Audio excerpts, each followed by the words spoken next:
ಇದು ಇಲ್ಲೇ ಮಾಗಡಿ ಹತ್ರ ಮಾಗಡಿ ಹತ್ರ ಹಿಂಗೆ ಬರಲ್ಲ ಸರ್. ಮಾಗಡಿ ಕೊಂಬೆ ಹಳ್ಳಿ ಹತ್ತಲಿಂದ ಬಂದಿದ್ವು, ಎತ್ಲಿಂದ ಬೇರೆ ಕಡೆಯಿಂದ ಬಂದಿದ್ವು, ಮಂಡ್ಯ ಕಡೆಯಿಂದ ಅಲ್ಲಿ ತಂದಿದ್ರು.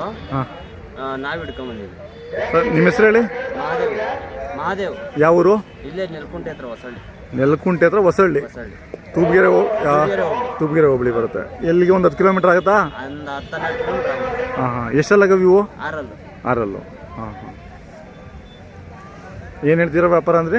ವ್ಯಾಪಾರ 1.95 ಹೇಳ್ತಾ ಇದ್ವಿ. 1.95. ಇನ್ಯಾರು ಕೇಳಿಲ್ಲ? ಕೇಳ್ತಾವ್ರೆ ಓದ್ತಾವ್ರೆ, ನಮಗೆ ಖಚಿತಾ ಇಲ್ಲ. ಹಾಂ ಹಾಂ ಎಷ್ಟೊಳಗೆ ಕೇಳ್ತಾರೆ? ಎಲ್ಲ 1.5 ಒಳಗೆ ಕೇಳ್ತಾರೆ. ಹಾಂ ಹಾಂ ನಮಗೆ ಬಂದಿಲ್ಲ ದುಡ್ಡಿಗೆ, ಅದಕ್ಕೆ ನಾವು ಕೊಡ್ತಾ ಇಲ್ಲ. ಹಾಂ ಈ ಸಲ ಪರವಾಗಿಲ್ಲ, ಜೊತೆ ಚೆನ್ನಾಗಿ ಸೇರೈತಾ? ಜನ ಸೇರೈತೆ, ಪರ್ಸನು ಚೆನ್ನಾಗಿ ಸೇರೈತೆ, ಜನನೂ ಬಂದವ್ರೆ. ಆದ್ರೆ ವ್ಯಾಪಾರ ಕಮ್ಮಿ ಆಗ್ತೈತೆ.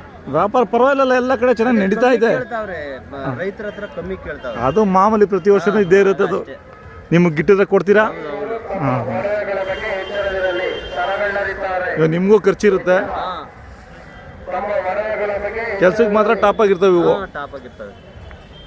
ಇವಾಗ ಏನೋ ಉಳಿದ್ರೆ ಕೆಲ್ಸಕ್ಕೆ ಇಟ್ಕೊತೀರಾ? ಏನು ಬೆಳಿತಾರೆ ನಿಮ್ಮ ಕಡೆ? ನಮ್ಮ ಕಡೆ ರಾಗಿ, ಜೋಳ. ಹಾಂ ಹಾಂ ಇವು ಬಿಟ್ಟು ಬೇರೆ ದನಗಳು ಏನಿದ್ದಾವೆ? ನೀರಾವರಿ ಮಾಡ್ತೀವಿ. ಬೇರೆ ದನಗಳು ಇದಾವೆ, ಸೀಮೆಗಳಿದ್ದಾವೆ. ಹಾಂ ಹಾಂ ನೀರಾವರಿಯಲ್ಲಿ ಏನು ಬೆಳಿತೀರಾ? ನೀರಾವರಿಯಲ್ಲಿ ಮಾಮೂಲಿ ತರಕಾರಿ ಏನು ಬೆಳಿತೀರಾ? ಹಾಂ ಹಾಂ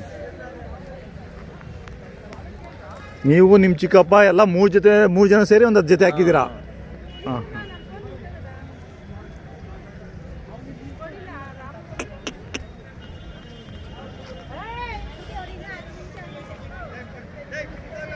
ಭಕ್ತಾದಿಗಳಲ್ಲಿ ಮನವಿ, ದೇವಸ್ಥಾನದ ವತಿಯಿಂದ ಉಚಿತ ಊಟದ ವ್ಯವಸ್ಥೆ ಮತ್ತು ಉಚಿತ ತಿಂಡಿ ವ್ಯವಸ್ಥೆ ಇರುತ್ತೆ.